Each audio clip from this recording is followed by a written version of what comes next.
doxantu dañuy dem assemblée ba pare ak. dama bëggoon doxantu ñamale en fait dafa am benn ñamale boo xamante ni. li xewoon bi ma gisee l'information commencé di circuler c'est vrai am na ñoo xamante ni jéem naa leen message mais bon comprendre naa leen duñ doon mën a tontu mais am na ñeneen ñoo xam ne aussi am nañ une affirmation par rapport li nga xam moom moo xewoon à rappeler que ne démb Abdourahmane Diouf moom moo waroon a dem foofee ci assemblée nationale pour lu jëm ci wàllum budget bi ak commission bi nga xamante ni ñoom la waroon a dajal pour mu nekk loo xam ne lu ñuy waxtaanee moom lay doon mais mënees na jàpp également aussi que loolu mujj nañ ko voté donc am na sax augmentation bu toll ci 130 et quelques % par ak li nga xam moo di budget mooy mu nekkoon tam ci mois boo xamante ni débat bu yaatu moom la nekkoon et c'est compréhensible ndax kenn ku ci ne dafay nekk di poser wu des questions par rapport li ëmb budget boobu ak lépp loo xam ne moom mooy nekk globalité bi mais benn côté aussi dafa am loo xam ne dañ ko fa yëkkati comme wàllum coow la mais li gën a waral aussi budget bi gën a yokk ak yooyu mooy cadre de vie bi nga xam ne dafa am crédit yoo xam ne mu am luy toll ci 70 virgule et quelques milliards de francs CFA bokk ci li nga xam ne moo waral yokkute budget boobule mais li ci nekk mooy li dox ci digg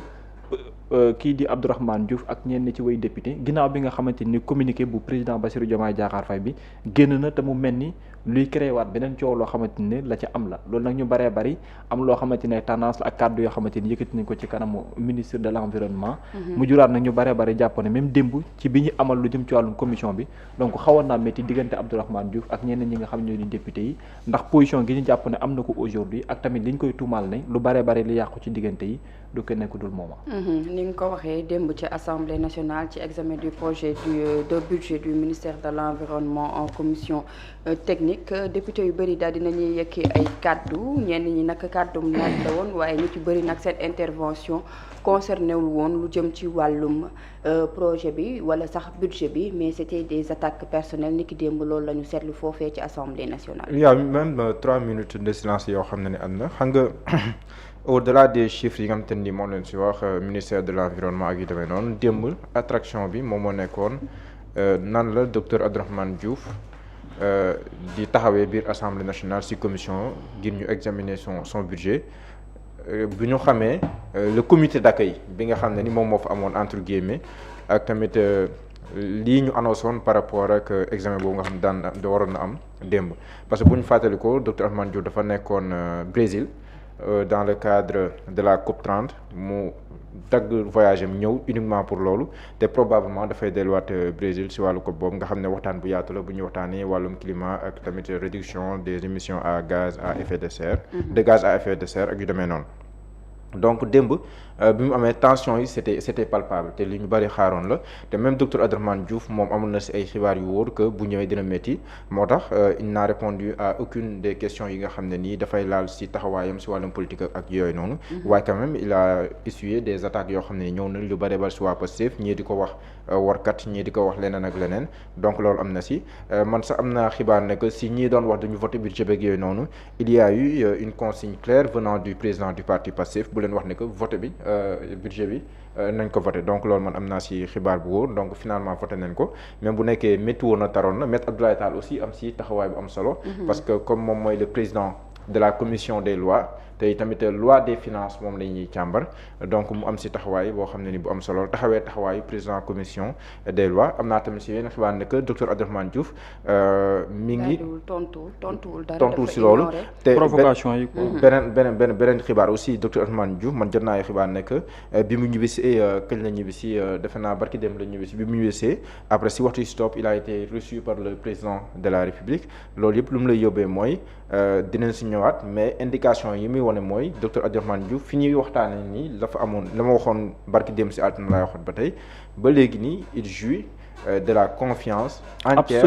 absolue du président de la République loolu dinañ si gën a am jàngat si décision tam bi nga xam te nii le président de la République nekku sax président de la République moo ko jël parce que en tant que si Diomaye président foofu duñu wax président de la République dañuy wax rek le président Bassirou Diomaye Diakhar Faye moo jël loolu réaffirmer soxna Aminata Touré loolu par ricochet dafay mel ni kuy doolelaale docteur Abdourahmane Diouf loolu c'est la réalité dafa mel ni ku koy dooleel institutionnellement boo ko jàngatee dooleel na ko parce que si arbitrage yi nga xam te nii le président def na ko si yenn yi nga xam direction ak yooyu noonu yi ñuy redéployer si yeneen ay ministères il y a pas moins de 3 ministères yoo xam ne nii jox na ko le ministère de l'environnement si docteur Abdourahmane Diouf loolu c'est un deuxièmement wane na ay signaux yi wane ne que mu ngi koy jox bopp xewam ba gis nga nu mu fa teewee dafa yóndee Aldiouma Sow son conseil en matière politique waaye tamit yóndee ki nga xam ne moom mooy Mor Sarr defe naa responsable politique Pastef fële sa Ndiaganiao loolu ça en dit long donc le président de la République ak docteur Abdourahmane Diouf les signaux sont clairs te man dama mës a gëm ne docteur Abdourahmane Diouf mënut a xëy rek ne aasay jomaay aas te amul dara lu dox si digganteem ak jomaay man loolu mosuma koo gëm. te plus affaire yi dem da nga jàpp ne am na lu xew mais aasay jomaay waxoon na ko ci. campagne waxoon na ko si campagne mais le fait que mu. réitéré ko waaw mu réitéré ko si contexte bi nga xam te ni moom lañ nekk man mosuma gëm ne c'était fortuit mosuma gëm loolu pourquoi wax ko woon il y a 1 an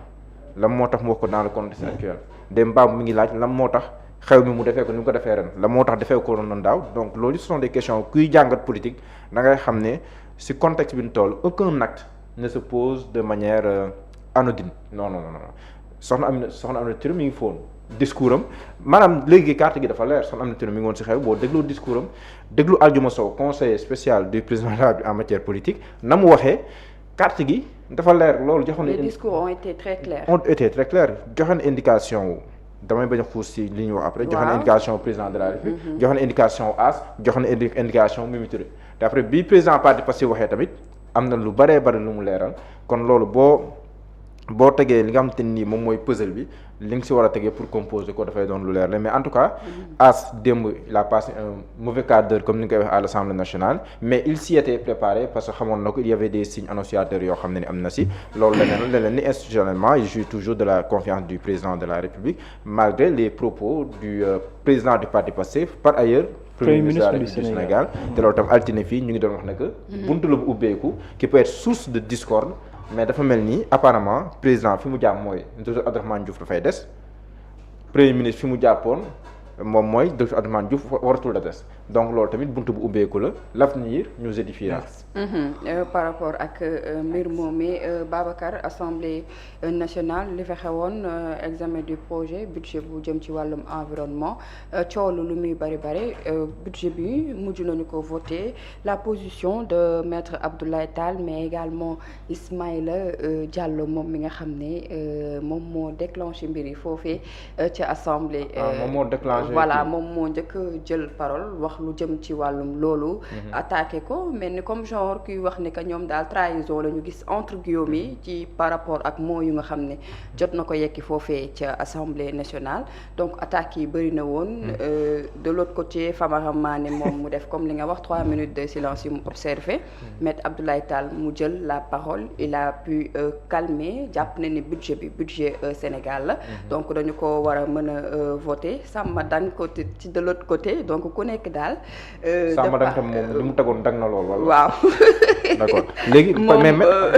maître Abdoulaye Tall aussi ak docteur Abdourahmane Diouf dañoo xaw a rusante tuuti. parce que docteur nag ñu bari dañ ko rus biir Pastef dañoo xaw a rusante tuuti. loolu mën na ko expliquer mais beneen aussi le fait que maître Abdoulaye Tall c'est le président de la commission des lois. en tant que président de la commission des lois mënoo def leen nii docteur Ismaïla Diallo moom il est malgré le fait qu'il est le premier vice-président de l'Assemblée nationale. moom il est cash. dégg nga yaa ngi fàttaliku bi Guy Marius Sagna génnoon wax il a été le premier à répondre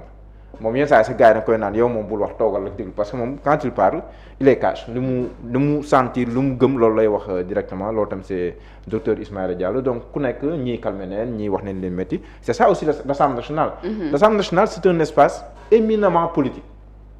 Assemblée nationale moom daanaka dafa politique le débat politique sax par essence foofu la war amee moo tax ñu ñaan yàlla rek mbir yi